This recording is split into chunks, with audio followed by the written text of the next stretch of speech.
주시길 바랍니다. 예, 이 시간 서로 좀 인사를 나누겠습니다. 성도의 교제를 합니다. 우리 이청도 반가워요, 은혜 많이 받으세요 하고 서로 격려합니다. 할렐루야. 네, 할렐루야. 네, 두 사람이 이쪽 저쪽 마주보고 서 있습니다. 바닥에는 숫자 하나가 쓰여져 있습니다. 한 사람은 그 숫자를 보고 저렇게 6이라고 경험하고 또 말하고 또 그렇게 믿습니다. 근데 반대편에 있는 사람은 저 숫자를 9로 보입니다. 그래서 9로 느끼고 9라고 확신하고 또 9라고 그렇게 대답을 합니다. 근데 사실 정답은 있습니다. 9입니다. 근데 문제는 저쪽 편에서 볼 때 6으로 경험된다는 것, 더 나아가서 그걸 믿고 그걸 계속해서 우긴다는 것. 6이야. 내가 경험했다니까, 내가 보았다니까, 그게 확실해. 왜 너는 6으로 안 믿고 자꾸 9라고 해? 여러분, 이처럼 우리는 제한된 시야로 말미암아 이것을 선택적 지각이라고 합니다. 우리 이렇게 선택적 지각을 할 수밖에 없는 한계를 가졌어요. 여러분, 이게 아무것도 아닌 것 같지만은요, 이게 부부 갈등을 일어나게 만듭니다.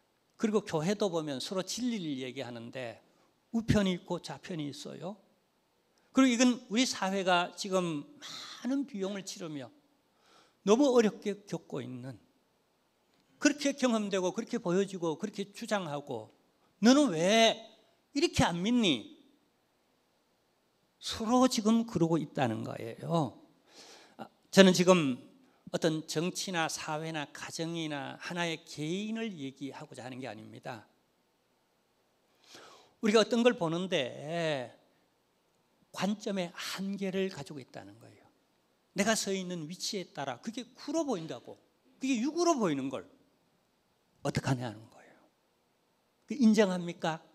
우리가 이런 한계를 가졌다는 것, 이게 일단 인정하는 게 중요합니다. 이런 선택적 지각을 할 수밖에 없는 나라는 존재라는 걸요.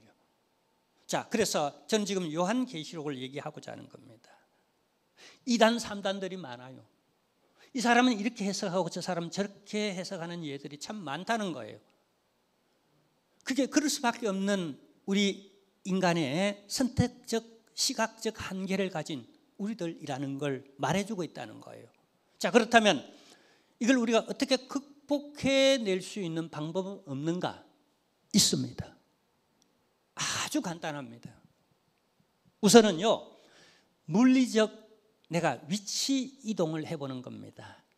내 자리에서는 분명히 9로 보이지만은 저 사람의 위치에는 그게 6이 볼 수 있다는 가정하에 그 사람의 자리로 내가 물리적으로 실제로 이동해 보는 겁니다. 그러면은 저 사람이 그동안 6으로 보여서 6으로 경험됐기 때문에 그럴 수밖에 없었구나라고 하는 이해를 하게 된다는 거예요. 이건요, 개념적 선택에 있어서도 그렇습니다. 우리가 과거로 물리적 선택을 그렇게 할 수가 없잖아요. 그다음에 혹은 먼 미래로 우리가 물리적 선택을 할 수는 없잖아요. 그런데 개념적으로는 이것을 우리 신앙 안에서는 영적으로는 위치 이동을 할 수가 있다는 거예요. 오늘 이 요한계시록에는 이 위치 이동적 측면이 있어요. 하늘문이 열렸어요. 그리고 이리 올라오라 그래요. 가보니까 땅에서 보이지 않던 하늘의 세계도 보이거니와 땅도 보여요. 여러분, 금세기에 이르기까지 지구가 그렇게 아름다운 파란 초록별이라는 걸 몰랐습니다. 우리 안에 있을 때 우리 위치 때문에 늘 제한을 받았어요. 태양 같거니 혹은 달 같거니 혹은 저 반짝반짝 빛나는 별 같거니 생각했지. 근데 아폴로 11호를 통하여 지구 밖을 벗어나 저기 위치 이동을 해서 이렇게 내려다보니까 지구는 너무나 아름다운 초록별인 거예요. 그제서야 인류가 수천 년, 수만 년 혹은 살아왔지만은 지구를 몰랐어요. 근데 위치 이동을 해서 쭉 내려다보니까 지구는 평평한 것도 아니고 달처럼 붉은 것도 아니고 별처럼 어떻게 반짝반짝 빛나는 그런 어떤 것도 아닌 지구는 지구의 형태를 가진 초록별이었어요.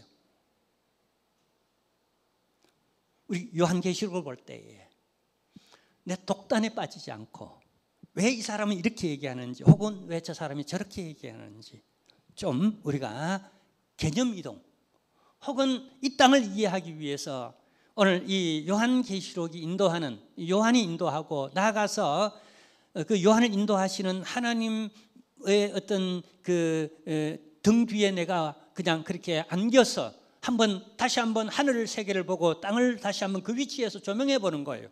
그럼 돌아가는 이치들 세상은 왜 이래? 소크라테스 형 아무리 불러도 답이 안 나옵니다. 인간에게는 답이 없어요. 왜냐하면 소크라테스도 어떻게 해요? 이 지구를 한 번도 벗어나보지 못했기 때문에 전체적 조명을 할 수 없었기 때문에 정치가 왜 이 꼬라지로 돌아가는지 경제는 왜 또 이렇게 돌아가는 트럼프는 왜 그런지 아무도 몰라요. 근데 하늘 세계에서 조명해 보면 보이는 부분이 있다는 거예요. 자, 그다음에 두 번째로는요. 우리가 이 제한적 지각의 한계를 벗어나기 위해서 소통과 경청이 반드시 필요하다는 거예요. 우리가 어떤 부분은 물리적 이동을 할 수 없지 않습니까? 그렇죠. 나는 보수편에 있는데 진보편으로 도저히 내 물리적 이동을 할 수 없는 그런 어떤 환경과 또 그런 어떤 우리 어떤 사상, 이데올로기 같은 어떤 신앙적 어떤 것 같은 그러니까 보수 신학은 늘 보수 신학에 있고 그 다음에 여기 또 이렇게 좀 이렇게 진보주의 신학은 늘 진보주의에 있고 근데 어떻게 보느냐에 따라 확 달라요. 그래서 2단도 나오고 3단도 나오고 막 신천지도 나오고 막 그냥 여호와의 증인도 막 팍팍 나오고 이제 앞으로 또 어떤 이 종말론적 또 2단들이 팍팍 나올지도 몰라요. 근데요, 우리가 하나 기본적으로 왜 소통과 경청이 필요하냐 하면 우리가 그쪽으로 이동할 수 없기 때문에 그쪽에 이동해 있는 사람의 얘기를 조용히 한번 내 마음의 문을 열고 들어볼 필요가 있는 거예요. 그럼 그쪽에서 그렇게 보일 수밖에 없는 것들에 대한 우리가 얘기를 들을 수 있다는 거예요. 그러면서 소통하는 거죠. 이때는 마음의 문을 뭐 그냥 비판 이렇게 나가기보다는 그죠? 왜 그렇게 얘기할 수밖에 없고 왜 그렇게 주장하고 믿을 수밖에 없는지에 대한 그 소통 과정 속에 내가 물어보는 겁니다. 진심으로 물어보는 거예요. 진정성 있게. 그리고 그 얘기를 잘 한번 열린 마음으로 경청해 보는 겁니다. 이런 방법이 있어요. 요한계시록을 해석하면서 우리가 들으면서 그 부분이 이 열린 마음 또 경청하고자 하는 내 갖고 있는 선지식이 있고 내 관점이 있지만 내가 갖는 사회관과 종말론과 어떤 세상관이 있지만은 좀 내려놓고 성경이 뭐라고 말하는지 그 편에서 얘기하잖아요. 적어도 저 위에서 얘기하잖아요. 그죠? 이 시각이요, 시점이 저 위에 있는 겁니다. 저 위에서 나는 위치 이동을 지금 할 수 없잖아요. 근데 위치 이동해 있는 사람의 얘기를 들어보는 거예요.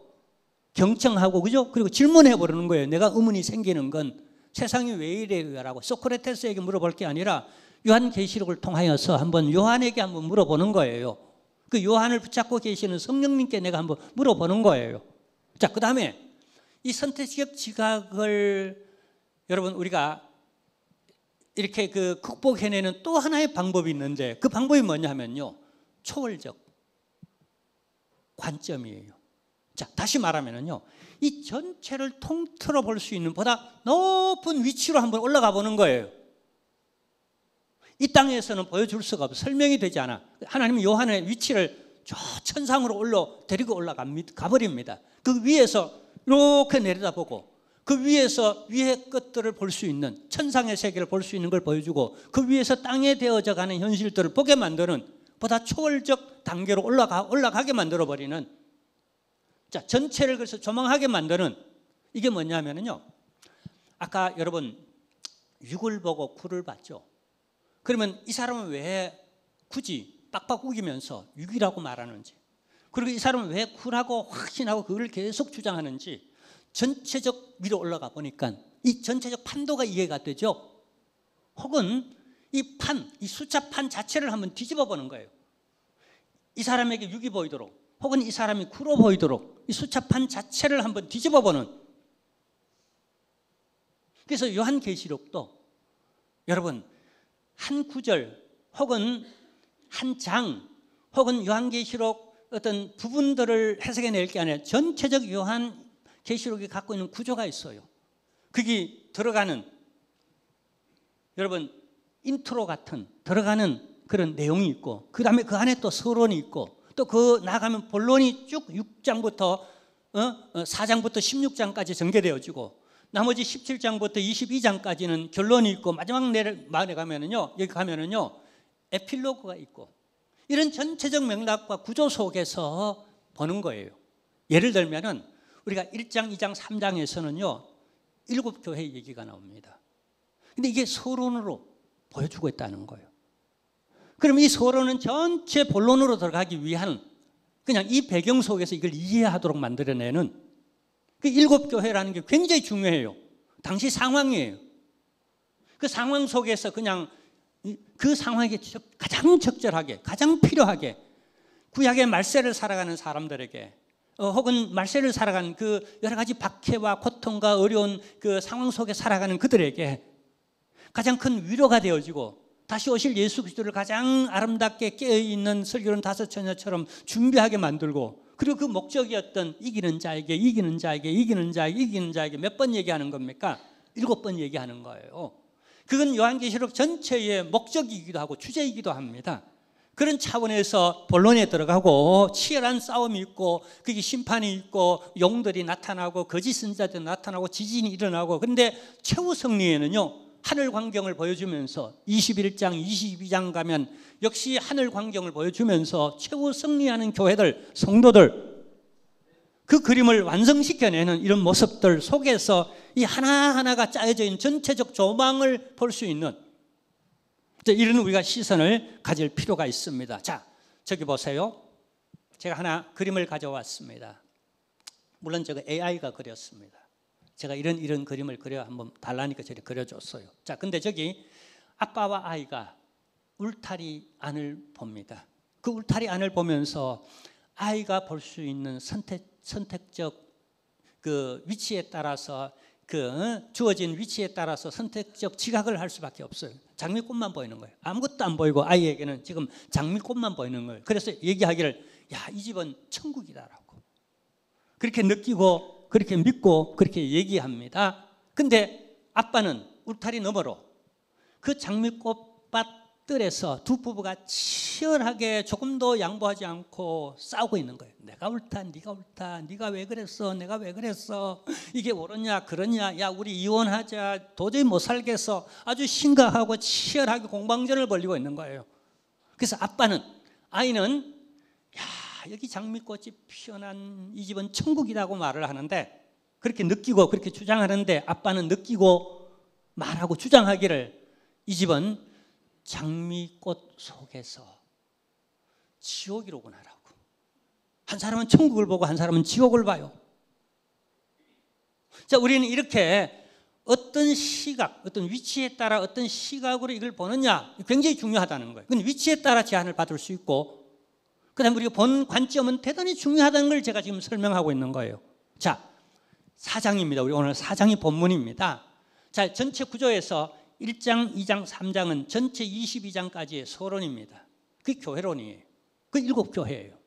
그 다음에 이제 4장부터 16장까지 본론인데 이 4장이 점하고 있는 전체 구조에서 역할이 뭐냐 하면요, 이게 본론의 서론이라는 거예요. 이제 다음 주에 볼 5장도 그렇습니다. 4장, 5장이 본론의 서론이라는 거예요. 아니 그렇다면 전체 서론이 있고 또 본론의 서론이 있고 뭐 이렇게 서론이 굉장히 이렇게 많으냐? 그건요 앞으로 6장 이후 16장까지 펼쳐질 이 본론의 내용이 너무 중요한데 근데 이건 보는 관점에 따라서 이렇게 보여줄 수도 있고 저렇게 보여줄 수도 있다는 거예요. 자, 그래서 이 4장에서 전체 구조에서 역할이 뭐냐면 관점을 형성하게 만든다는 거예요. 관점을. 보다 높은 위치에서 전체적으로 다 볼 수 있는 이런 관점을 만들어낸다는 거예요. 그래서 이것은 끝까지 우리가 어떤 4D 같은 그 블록버스터, 록스터 같은 그런 어떤 영화를 볼 때 그 입장할 때 안경을 주잖아요. 그 안경을 써야 이렇게 끝까지 그 영화를 봐야 그 다음에 나머지 그 연출가가 혹은 감독이 연출해내는 그 의도, 그 방향성을 내가 따라잡게 할 수 있잖아요. 그래서 이게 쓰는 게 좋겠죠. 물론 안 쓸 수도 있어요. 근데 어떻게 해요? 쓸 수 있는 그런 어떤 뭔가를 제공하고 있다는 거예요. 그 배려죠.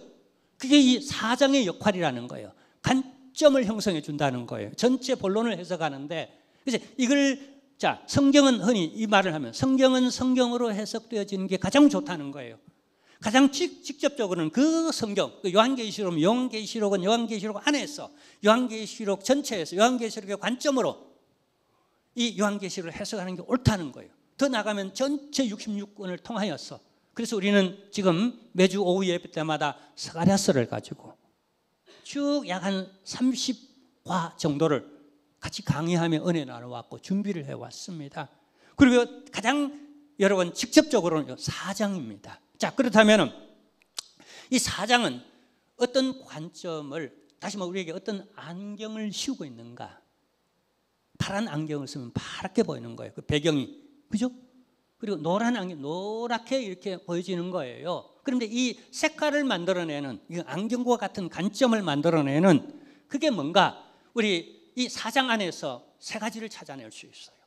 자, 첫째는 뭐냐면은, 자, 권위의 근원적 관점을 갖게 만들어요. 자, 다시 말하면은요. 자, 짧게 얘기하면은 여기 이 요한계시록의 권위의 그 원천이 어디서부터 나오는가? 자, 이건 제가 말을 지금 여러분 좀 이렇게 신학적 얘기를 해서 조금 어렵게 들릴 수 있는데 쉽게 얘기하면은요, 신관념이에요, 이게. 자, 우리 요한계시록을 받을 때 요한이 받습니다. 그리고 요한을 통해서 어떻게 해요? 계시록에 있는 7교회에 전합니다. 그 사자들이 또 회중들에게 전할 때에 기본적으로 이 과정을 거치면서 여러분 이게 퇴색되지 않아야 할 기본 화자에 대한 개념, 그분이 누구신가? 오늘 여기 성경에 분명히 밝히고 있는데 이 주제이기도 합니다. 가장 중요한 주제 중에 하나인데, 두 가지 주제가 나오는데 하나인데 그게 뭐냐면요, 화자에 대한 우리의 초점을 맞춥니다. 화자를 어떻게 볼 것인가? 그게 바로 오늘 성경에 나오는 보좌에 앉으신 이, 이렇게 나옵니다. 보좌에 앉으신 이라고 하나님이라고 직접적으로 말하지 않는데 그게 하나님이세요. 보좌에 앉으신 이. 근데 그 보좌가 어떤 보좌냐? 쭉 성경을 읽다가 보면은요, 거기 어떻게 유리바다, 수정바다, 그리고 홍보석, 청보석 하며 그 아름다운 그 어떤 보석들로 형용할 수 없는 그런 광경들에 그 둘러싸여 있는 그 보좌. 그리고 이 보좌는요, 하늘의 보좌입니다. 땅의 보좌가 아니에요. 하늘의 보좌입니다. 이 하늘의 보좌, 그러니까 하늘의 한가운데 중심에는, 자, 이거 생각해 보세요. 이걸 이미 구약에서 여러 차례 계시를 했어요. 하나님은 이걸 이해하도록 이스라엘이 있어요. 제사장 나라 삼으셨죠? 그죠? 이스라엘 나라 자체 하나가 교회예요. 원래부터 광야 교회를 그렇게 출애굽해서 그렇게 불렀어요. 광야, 그 교회예요. 교회. 여러분, 교회는 어떤 보이는 어떤 건물적 이런 교회가 인적으로 더 강하죠. 그죠? 우리 자체가, 우리 이 공동체 모임이 교회죠. 그죠? 구원받은 하늘 성도들 그 자체가 전부 다 하나의 공동체적으로 하나의 교회인데, 그 온 우주 중심에 하늘나라가 있고, 그 하늘나라에, 그러니까 하늘나라 교회죠. 그 교회 중심에 누가 계시죠? 보좌가 있고, 그 보좌에 누가 앉아 있죠? 그분이라는 거예요. 그분이 어떻게 하죠? 지금 요한계시록의 말씀을 전달하는 화자라는 거예요. 이건 우리가 요한계시록을 들으며 혹은 읽으며 공부하면서, 그죠? 굉장한 아주 주제적인 핵심적인 뭔가를 던져주고 있어요. 이 요한계시록의 말씀의 권위가 어디로부터 나오는 거예요? 그리고 그분이 하나하나 말씀하고 말씀에 되어져 갈 일들, 현상들, 영적 전투들, 그 다음에 여러 환상들, 상징들을 이렇게 얘기할 때에 여기에는 그냥 여러분 듣고 읽고 그대로 기록된 대로 지키는 자가 복이 있는, 여기는 누구든지 더하면 화가 있을지인저, 누구든지 그 말씀 지키는 자가 복이 있고, 여기 빼도 화가 있고요. 그 권위가 본래 중심이 누구에게 있죠? 보좌로부터 흘러내려온. 그래서 우리들을 하여금 다시 한번 그분에 대한 신의식을 이렇게 가짐으로 우리 청자, 회중들의 옷깃을 다시 한번 여미게 만드는, 정신 차리게 만들고, 그분의 어떻게 해요? 그 신의식 속에서 이걸 받을 때에 그 어떤 해석할 때의 책임감과 윤리와 그리고 자세를 결정짓게 만드는, 우리가 다 같이 예배를 드리지만은 또 이 말씀을 듣지만은요, 저마다 여러분 객관적으로는 비슷해 보이지만은 주관적으로는 하늘과 땅 차이일 수 있다는 거예요. 그건 우리 신의식을 어떻게 갖느냐에 따라 가지고 이 말씀을 받는 태도나 우리 예배를 질적으로 결정 지을 수 있는, 양적으로 물리적으로는 비슷해 보일 수 있지만은요, 질적으로는 천냥지차로 다를 수 있는 이런 세계가 있다는 거예요. 그 중심 잡기 관점을 만들어내는 게 이 모든 권위의 중심의 권원은 어디로부터 누구인가, 그 안경을 쓰게 만든다는 것, 그리고 본론으로 들어가게 만든다는 것. 자, 두 번째는요, 이게 영원적 관점을 갖게 만드는 거예요. 이게 무슨 얘기인가? 굉장히 중요합니다. 이 영원적 관점이라는 게 굉장히 중요해요. 자, 보세요. 현실적으로 지금 이 화자는 이분이라고 치고 청자들인 회중들은 또 어떤 사람들입니까? 누구보다도 그 청자들이 잘 알죠. 지금 교회 한 번 나눈 것 때문에 목숨을 걸고 잘못 예수 믿는다는 게 들키게 되어지면은 형장의 이슬로 사라질 수도 있고, 여러분 지금 북한 생각 한번 해보세요. 북한의 지하교회에서 한번 예배드림이 여러분 우리가 투자하고 우리가 결단하는 것 그 이상의 우리가 그냥 상상할 수도 없는 끔찍한 그런 어떤 대가를 치르고 각오하고 여기 회중이 되잖아요. 지금 그 회중이라는 거예요. 이 회중이 지금 요한계시록을 이 화자 앞에 쓴 이 청자들, 회중들은 지금 이런 결단이 필요하고 이런 각오 속에서 지금 와 있는, 그리고 그게 현실이고 이 현실이 언제 끝날지 모르는 고난과 고통과 많은 어려움들이 있는 회중이라는 거예요. 자, 근데 만약에 이들의 시각이 영원이 아닌, 다시 말하면 이 세상으로 혹은 내 살아가는 일생으로 여기서 제한되어 있다면 우리는 그런 것밖에 못 보잖아요. 우리 위치적, 우리는 어떤 그런 것 때문에 우리가 어떤 선택적 지각에서는 그런 한계를 갖고 있을 수밖에 없죠. 왜냐하면 늘 먹고 살아야 되니까, 삶의 치열한 경쟁 속에서 우리는 그렇게 살아가야 되니까 그런 어떤 선택적 지각을 할 수밖에 없는 제한성을 가지고 있죠. 자, 그래서 어떤 안경을 씌워주느냐 하면, 여러분 공간적으로 여러분 위치 이동을 해서 전체를 보이게 하듯 시각적으로 영원의 세계에 들어가도록 만들어내는 거예요. 그래서 이 사도 요한을 천국의 세계로 올리는 거예요. 그래야만 보여지고 그래야만 이해되니까, 이건 시간 이동적, 아까 위치 이동적 얘기를 했다면 시간 이동적으로 영원의 세계에 들어가도록 했다는 거예요. 그래야 해결되는 거예요. 해소가 되는 거예요. 보세요. 한 가지 예를 들면, 당시 실제로 내 아들이 예수 믿다가 목이 날아갔어요. 현실적으로 이해됩니까? 안 되잖아요. 내가 지난번에 한번 예배드리고 들켜가지고 전 재산을 다 직장에 쫓겨나고 사업 망하고 전 재산 몰수당하고, 이해됩니까? 혹은 현실적으로 내가 그렇게 선교하고 기도하고 예배 잘 드리고 헌신 봉사를 그냥 밥 먹듯이 그렇게 해왔는데 암이 덜컥 들어서 내일 모레면 죽네. 받아들일 수 있어요, 쉽게? 현실인데 안 되잖아요. 어떻게 극복해내는가? 여러분, 제한적 이 땅에서의 시간적 개념으로는 이게 이해가 안 되고 해소가 안 됩니다. 솔루션이 절대로 안 되죠. 근데 솔루션을 시킬 수 있는 하나님의 방법이 뭐죠? 영원의 세계를 보여줘야 되는 거예요. 이게 끝이 아니다, 야. 네가 받을 상급이 얼마나 큰지 알아? 여기서 네가 죽음까지 겪는 많은 걸 손해보는 이런 역경, 어려움, 고난이지만은 네가 저 장차 영원토록 누릴 그 영광에 비하면 좋게 비교할 바가 너 못돼. 이런 영원적 관점에 여러분 안경을 하나 씌워놔야 되겠죠. 그게 본론으로 들어갈 수 있어요. 그래서 그걸 이해시키고 받아들일 수 있는 이런 준비를 이렇게 해나가고 있어요. 그 다음에 또 하나는요, 아주 중요합니다. 이게 요한계시록 전체의 주제인데 사람들이 이게 주제인지 잘 모르더라고요. 내가 많은 책들을 읽어보고 또 많은 사람들과 대화해보고 또 유튜브로 많은 사람들의 이 요한계시록의 메시지를 들어보는데 이 주제를 못 잡아내는 것 같아서 참 안타까웠는데, 그게 뭐냐 하면 오늘 이 4장을 중요하게 못 여겨서 그런 것 같아요. 이 관점으로 안경을 쓰고 이 전체 본론으로 들어갔으면 좋겠는데 이 안경을 못 쓰는 것 같아. 제가 여러분에게 써드릴게요.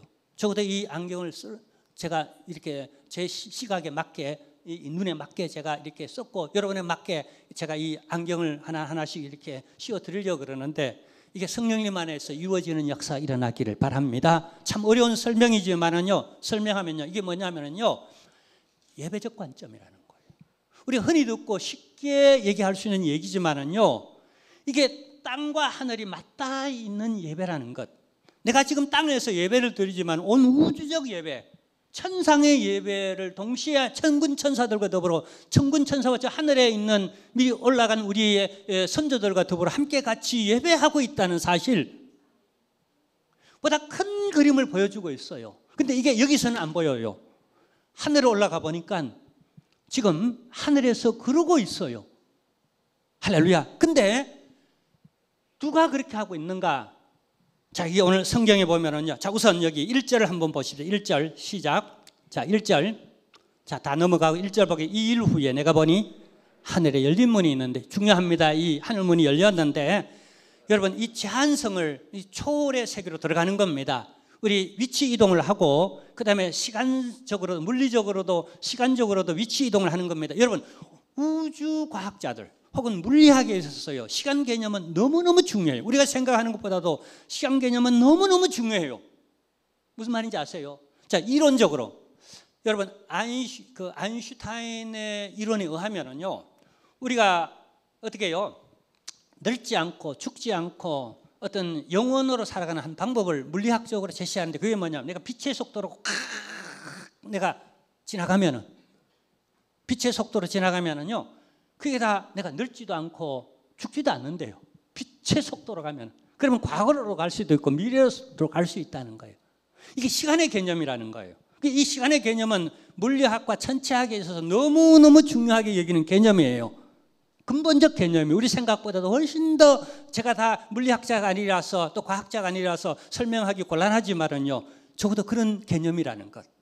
근데 자, 여기 보니까요, 우선 위치 이동을, 하늘문이 열리도록 합니다. 그리고 그 음성이 이리 올라오라고 말합니다. 초대하는 거예요. 그래서 올라가는 거예요. 그리고 여기 오늘 보니까 이후에 마땅히 일어날 일들, 마땅히 일어날 일. 자, 과거의 얘기를 합니다. 요한계시록에는 1장에서. 그 다음에 2장 3장은 현재의 얘기를 합니다. 그게 뭐죠? 실제적으로 그게 교회사입니다. 7교회가 처해 있는 이 화자들이, 청중들이 처해 있는 현실입니다. 현재적입니다. 그 다음에 이제 본론은 미래를 얘기하는 겁니다. 일어날 일에 대한 얘기를 하는 겁니다. 그 가운데 뭐가 끼어 있죠? 4장, 5장이 끼어 있어요.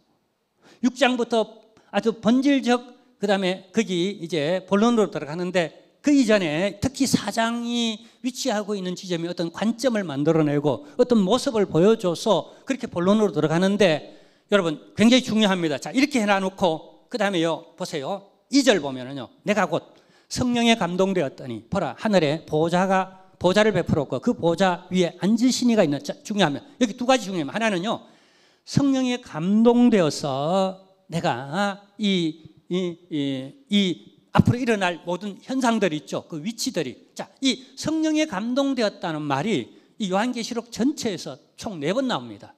이게 굉장히 중요합니다. 구조를 잡는데 굉장히 중요합니다. 요한계시록의 현대의 가장 기독교적 개혁주의적 그 어떤 신학자라고 하는 요한계시록의 전문, 그리고 논문도 쓰고, 저기 영국의 무슨 그 학교, 저기 유명한 학교 이름 뭐죠? 제가 금방 잊어버렸네요. 네? 네? 네? 옥스퍼드. 할렐루야. 우리 집사님 가시다가 맛있는 거 사드세요. 옥스포드 그 출신이에요. 이 종말론적 이 요한계시록을 전공한 이 신학자가 이 구조를 편성해 놨는 데도 보니까 이 부분을 가장 뼈대로 삼더라고요. 실제로 딱 4번 제가 찾아보면 딱 4번 나오는데 어디에 이 성령에 내가 감동되었단 말이 어디에 나오느냐 하면 첫째는 서론에 나옵니다. 이 부분에.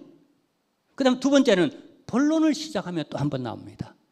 그다음에 결론을 시작하면서 또 한 번 나옵니다. 마지막으로 에필로그 결론 이후에 어떻게 해요? 그냥 그걸 뭐라 그러죠? 마지막 이렇게 마무리하는 잔잔하게 마무리하는 단계 또 한 번 나옵니다. 총 4번 나와요. 이 뼈대로 해서 요한계시록은 형성되어졌다라고.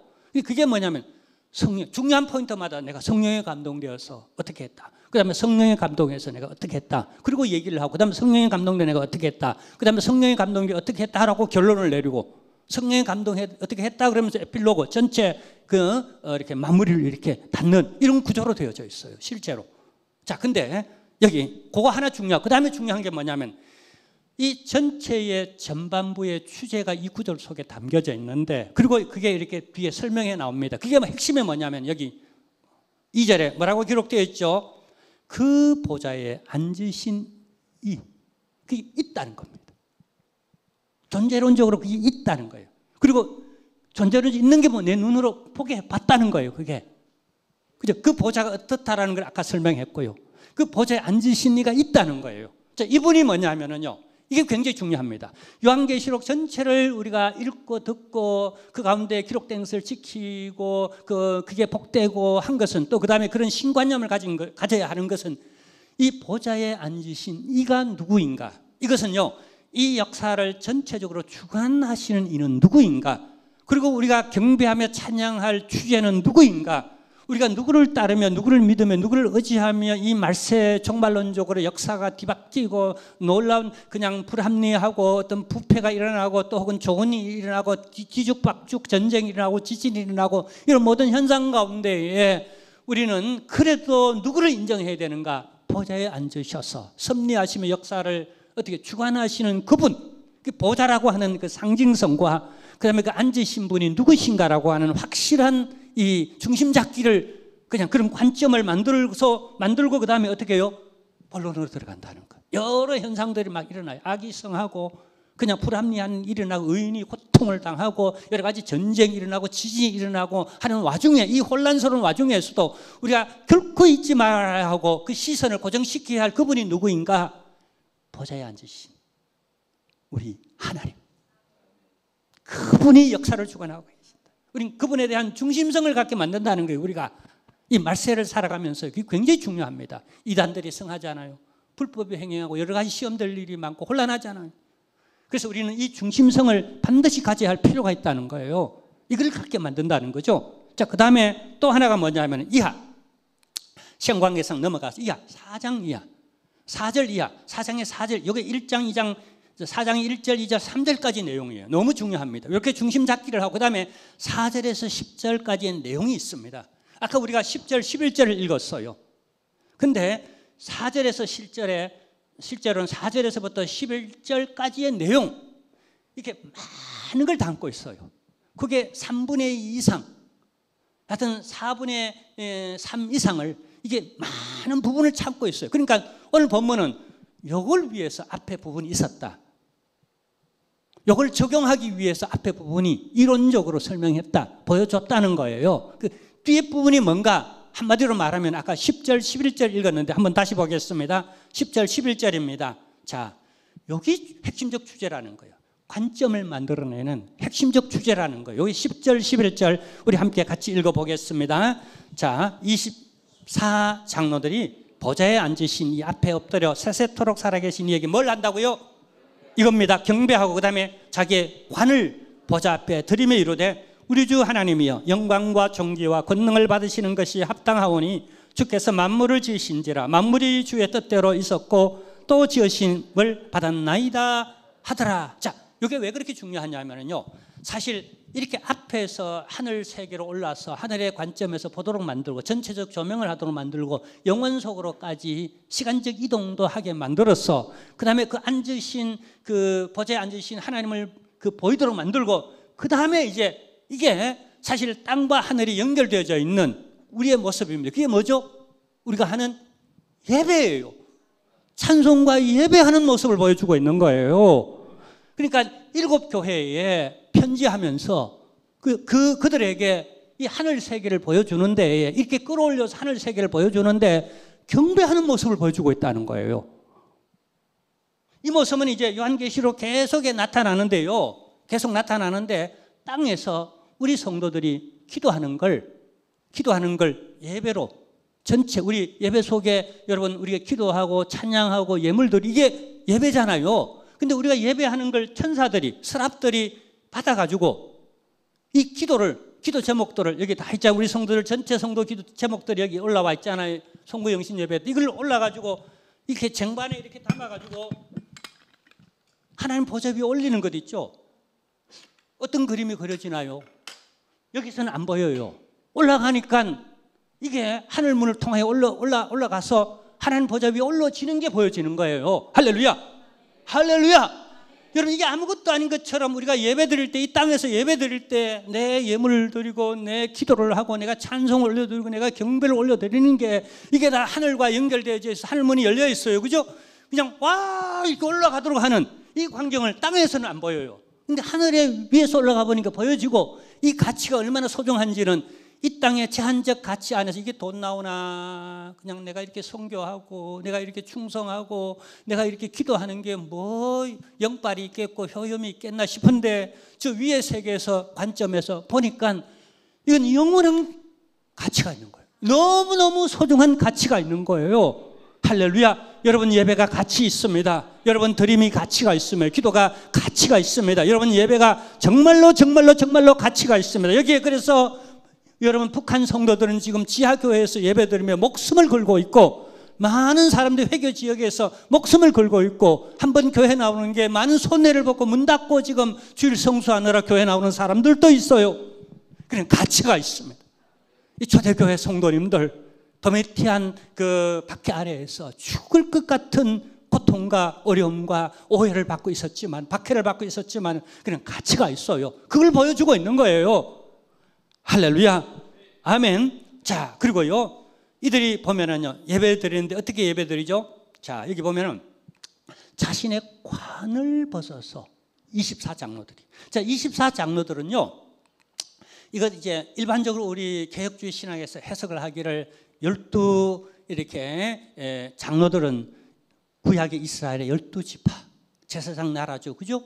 그리고 이스라엘이죠. 그 다음에 또 나머지 12은 바로 12사도, 신약을 대표하는, 구약을 대표하는 장로들과 신약을 대표하는 장로들이 이렇게 하나님께 예배하는 광경을 보여줌으로 말미암아 전 우주적, 세계적, 이제 과거에 구원받았던 사람, 지금 이제 구원을 이루어가는 사람, 그리고 앞으로 또 구원을 이루어가야 할 사람들, 구원받을 사람들, 이 전체적 우리 모든 구원받은 그 예배 공동체의 대표들을 상징적으로 보여주는 거예요. 대표로 상징적으로 보여주는 거예요. 그게 12장로들이에요. 24장로들이죠. 각기 자기 보좌가 있는데, 그리고 그들은 다 관을 쓰고 있어요. 관은 뭘 의미하냐면요, 명예와 존재의 가치와 생의 의미와 보람들을 한마디로 총체적으로 상징화해서 이 관을 쓰고 있는 거죠. 왕관을 쓰고 왕노릇하는 관을 쓰고 있는 거죠. 이게 내 명예요, 존재의 가치요, 의미요, 보람이고 내 충성한 보상이고 상급인 거예요. 그 관을 써서. 근데 경배하면서 어떻게 하죠? 가장 상징적으로 보여주는 게 찬양을 돌리며 영광을 돌리며 경배하면서 인간이 뭘 하죠? 관을 벗어서 그 앞에 드린다는 거예요. 이건 뭘 의미하죠? 예배의 본질을 눈으로, 시각적으로 저 천상의 입장에서, 영원한 입장에서 확 보여주고 있는 거예요. 그게 뭐죠? 예배의 가치. 그리고 예배는 어떻게 드리는가? 내 명예, 내 존재의 가치, 보람.